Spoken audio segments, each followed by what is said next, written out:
سفینہ تھا کئی گمنام صدیوں کا، فصیلیں تھیں، منارے تھے کئی ٹوٹی ہوئی کڑیاں، محلاتوں کی محرابیں کئی دیوان خانے تھے، حرم میں گمشدہ تاریخ کی تصویر عریاں تھی، کئی بے نام چہرے تھے، مسلح پہرے داروں کی عجب خاموش گردش تھی، کہیں پر دمدمے پشتے، کہیں زندان ٹوٹے تھے، کہیں دیواروں در مقتل، کہیں دالان ٹوٹے تھے، حسین باغات تھے، منقش کارگاہیں تھیں، سیاہ پوشی کے کمروں میں تعیش کی پناہیں تھیں، کتب خانے کا پچھواڑا کوئی دربار لگتا تھا، طلسمی باغ کا ایک منہدم آثار لگتا تھا، جہاں بارادری تھی اس طرف تالاب تھا کوئی، کسی ویراں سرا کا ایک دھندلا خواب تھا کوئی، درو دیوار کی مٹی بھی گہرا راز لگتی تھی، پلٹ کر آئی تھی جو اجنبی آواز لگتی تھی، مقابل تھا کسی لشکر سے یوں پیکار لگتا تھا، میں خود کو سورما نائب کوئی سالار لگتا تھا، پرانی داستانوں کا کوئی کردار لگتا تھا۔ Thank you. ایک نظم میں آپ کو اپنی نئی نظموں سے سنانا چاہ رہا ہوں۔ آپ کی اجازت سے ایک نظم ہے، اس کا عنوان ہے خود نوشت لکھ رہا ہوں۔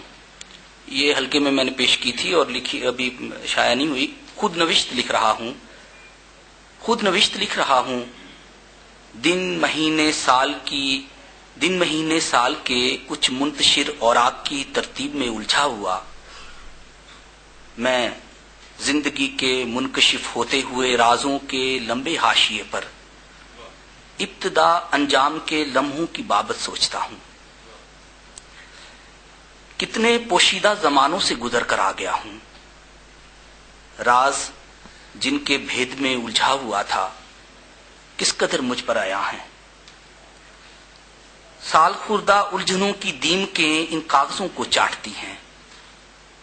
لفظ کی کن بے کراں لمبی قطاروں میں کھڑا کیا سوچتا ہوں،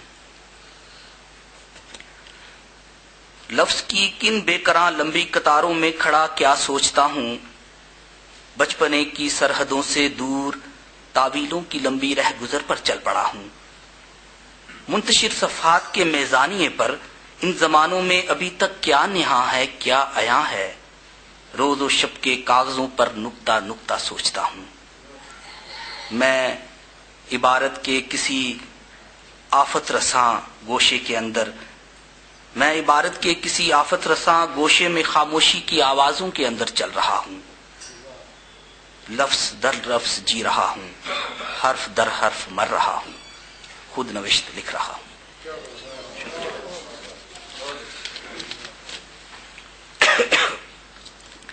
یہ ایک نظم میری جو کہ دوستوں نے، جنہوں نے، میرے بھائی نے درخواست بھی کی ہے، تو وہ دوستوں نے سنی ہوگی، ٹائٹل پر بھی ہے، بہرحال میں خود سنا دیتا ہوں۔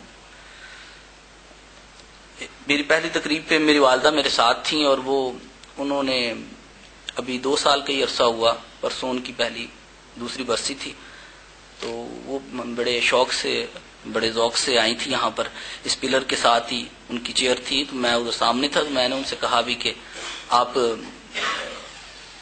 سامنے آ کے بیٹھیں، تو مجھے نظر نہیں آ رہی، تو وہ نہیں آتی، اور جتنی دیر دوست میری نظمیں سناتے، مضامین پڑھتے رہے، وہ یہاں روتی رہی، صرف یہ سن کر کے میرے بیٹے کے لیے لوگ اچھے الفاظ کہہ رہے ہیں، تو ان کی کمی تو بہت محسوس ہوئی۔ 2 سال سے سمجھے کہ گریہ ہی کرتا رہا، اور یہ سلسلہ تو ظاہر ہے چلتا ہے، اور یہ نظم جو ہے وہ میں نے لکھی، میری ممانی بیٹھی ہیں، وہ میری والدہ ہی کی جگہ ہے، مجھے بالکل ویسے ہی لگتی ہیں، تو بس میں اپنی یہ کمی ان سے دور کر لیتا ہوں۔ ہم جگنو تھے، ہم تتلی تھے، ہم رنگ برنگے پنچھی تھے، ہم جگنو تھے، ہم تتلی تھے، ہم رنگ برنگے پنچھی تھے، کچھ ماہ و سال کی جنت میں ماں ہم دونوں بھی سانجی تھے، میں چھوٹا سا ایک بچہ تھا، تیری انگلی تھام کے چلتا تھا، تو دور نظر سے ہوتی تھی، میں آنسو آنسو روتا تھا۔ ایک خوابوں کا روشن بستہ تو روز مجھے پہناتی تھی، جب ڈرتا تھا میں راتوں کو تو اپنے ساتھ سلاتی تھی۔ ماں، تو نے کتنے برسوں تک اس پھول کو سینچا ہاتھوں سے، جیون کے گہرے بھیدوں کو میں سمجھا تیری باتوں سے۔ اب مٹی کے اس پردے میں تو میری آنکھ سے اوجھل ہے، اب مٹی کے اس پردے میں تو میری آنکھ سے اوجھل ہے، ایک دکھ کے گہرے بادل میں کب سے میرا دل بوجھل ہے۔ میں تیرے ہاتھ کے تکیے پر اب بھی راتوں کو سوتا ہوں، میں تیرے ہاتھ کے تکیے پر اب بھی راتوں کو سوتا ہوں۔ ماں، میں ایک چھوٹا بچہ ہوں، تیری یاد میں اب تک روتا ہوں۔ بس ایک آدھ نظم سنا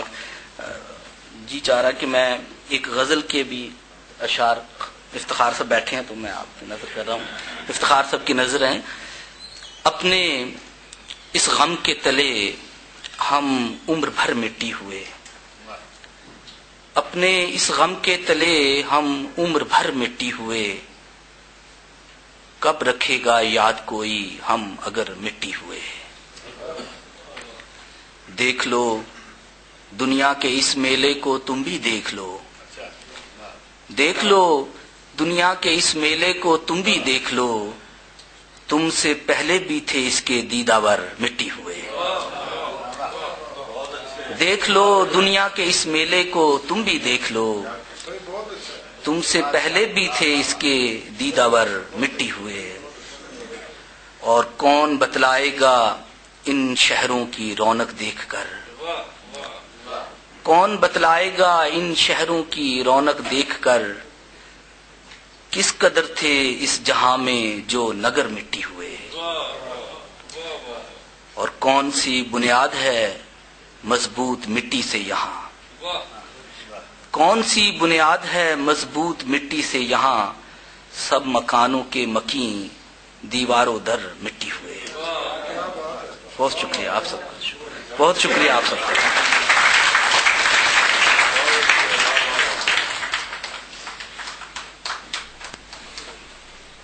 بہت اچھا۔ مٹی کے حوالے سے آپ کی غزلیہ نظم بھی بڑی خوبصورت، اور اس سے پہلے آپ نے جو گفتگو کی اس میں بھی ایک اداسی کی شکل آ گئی۔ اللہ تعالیٰ آپ کی والدہ محترمہ کو اپنے جوار رحمت میں جگہ دے۔ سلسلہ یہاں یہ ہے کہ تھوڑا سا تبدیل کرنے کے لیے ہم نے ایک صورت یہ پیدا کی ہے کہ اپنی جانب سے اور آپ کی جانب سے کچھ پھول ان کو پیش کیے جائیں جو آپ کی محبت میں آج یہاں آئے ہیں۔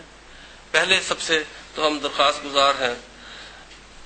محمد اکرم صاحب سے، جنہیں امکان کی جانب سے میرے دوست اصغر عابد پھول پیش کریں گے۔ پھول ادھر موجود ہیں اصغر عابد صاحب جی۔ محمد اکرم صاحب خلیق الرحمان کے والد محترم ہیں۔ ہم یہ پھول اس لیے ان کی خدمت میں پیش کر رہے ہیں کہ اس خراج تحسین کے مستحق وہ تھے اور وہ ہیں کہ جنہوں نے اتنی اچھی تربیت کر کے ہمیں ایک اچھا شاعر مہیا کیا۔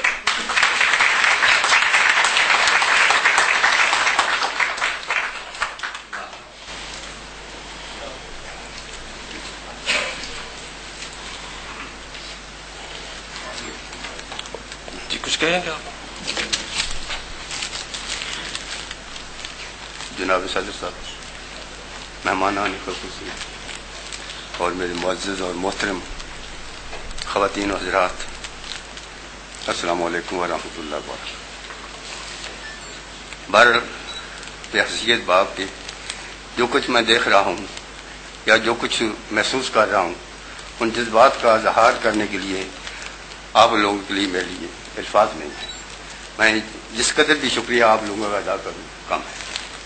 بس میں اتنا کچھ ہی کہتا ہوں۔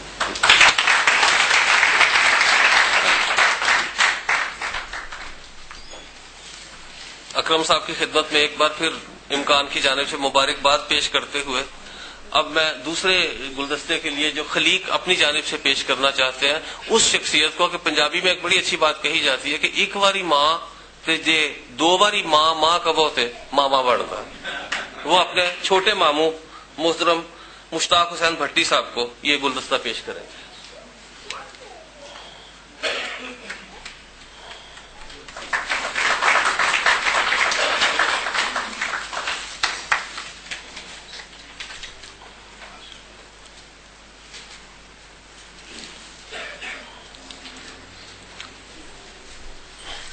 خواتین و حضرات، گلپاشی کا یہ مرحلہ تمام ہوا. اس سے پہلے جو کچھ ہو رہا تھا اس میں کافی حد تک ایک انداز پایا گیا تھا کہ آپ لوگ حلقہ ارباب ذوق کی نشست ہونے سے بس بال بال بچے ہیں آج، چونکہ جو تقریریں یہاں کی گئیں وہ کافی حد تک اس کی متقاضی تھیں کہ آپ میں سے سب اس کا جواب دیتے، اور حلقہ ارباب ذوق اگر یہ ہوتا تو آج یہی ہو رہا ہونا تھا کہ ان ساری باتوں کے جواب تمام حاضرین کی جانب سے آنے تھے، چونکہ حاضرین میں بھی بیشتر وہی ہیں جو حلقہ زدگان میں شامل ہوتے ہیں. میں اب اس حلقے کے مدار المہام محترم محمد منشا یاد صاحب سے ملتمس ہوں کہ وہ تشریف لائیں. آج کی تقریب کے مہمان خصوصی ملک کے معروف افسانہ نگار، ڈرامہ نگار، اور آج کی تقریب میں خصوصی حوالے سے خلیق الرحمان کے ماموں.